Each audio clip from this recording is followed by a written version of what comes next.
Mastering the USMLE, Ventilator-Associated Pneumonia, VAP. Welcome back to Master USMLE, where we break down high-yield clinical cases in a way that sticks.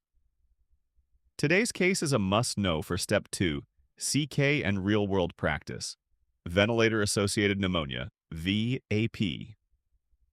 The case: when an ICU patient takes a turn for the worse.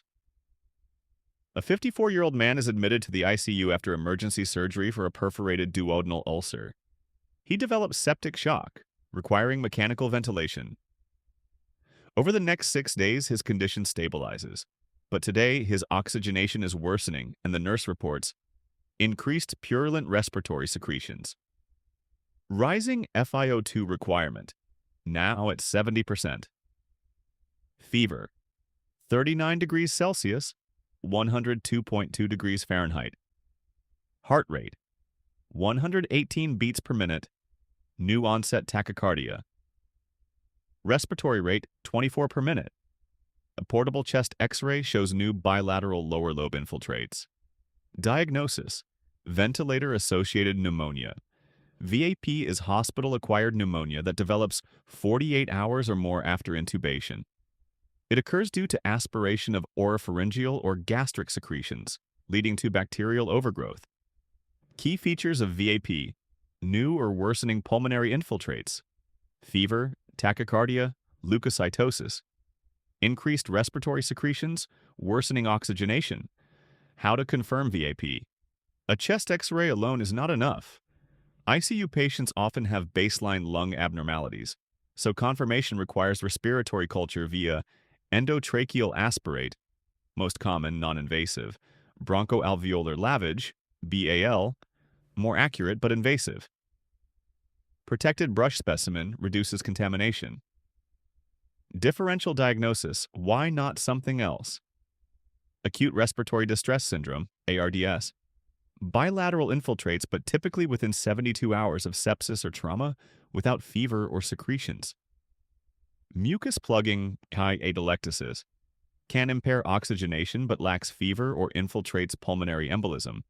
PE causes sudden hypoxia and tachycardia, but no fever fluid overload, pulmonary edema. Dyspnea and infiltrates, but no purulent sputum.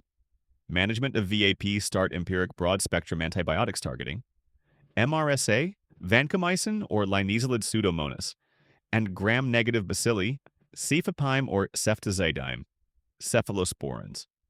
Piperacillin tazobactam, beta-lactam, meropenem or imipenem, carbapenems, aminoglycosides or fluoroquinolones as adjuncts in severe cases.